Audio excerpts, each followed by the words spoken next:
আসসালামু আলাইকুম। আমার এক বন্ধু বলছিল যে কলাপুরে মানে রিক্সা কলাপুরে ভর্তা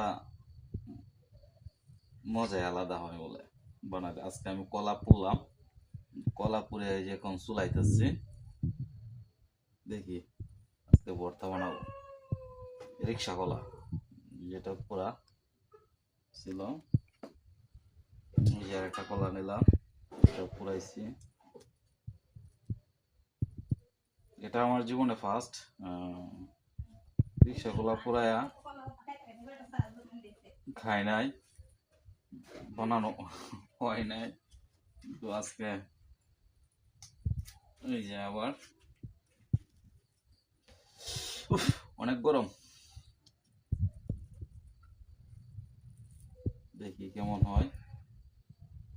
এই যে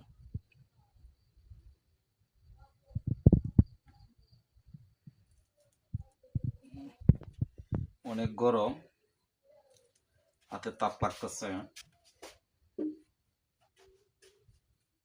আসলে কলাগুলা পুরানো হয়েছে, পুরাইয়া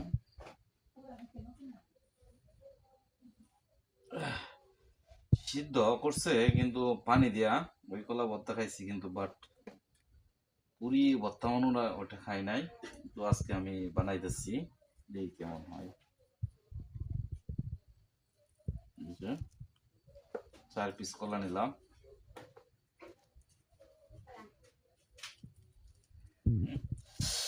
অনেক তাপ, সর্বনাশ।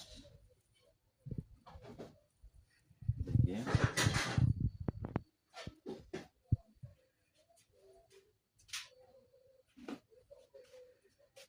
আমার হাতে মশা লেগে গেছে পুরা। আচ্ছা, যাই হোক, এগুলা এখন ভর্তা মাখানা বানাবো,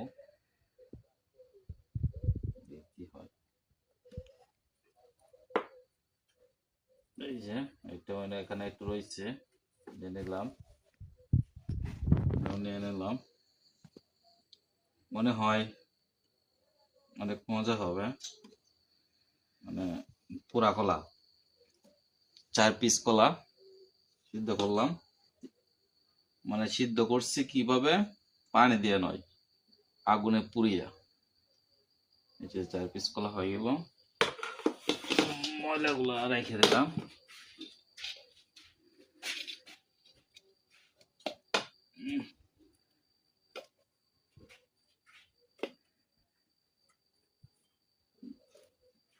জানি না কতটুকু সুস্বাদু হয়। মরিচ দিচ্ছি, পেঁয়াজ দিচ্ছি, তেল দিচ্ছি, লবণ দিচ্ছি। এই যে আমাদের কলা ভর্তা হয়ে গেছে, মনে হয় অনেক সুস্বাদু হবে। পুরা কলার ভর্তা তো, তাও রিক্সা কলা, দেখি তো কেমন লাগে। Wow, very fine.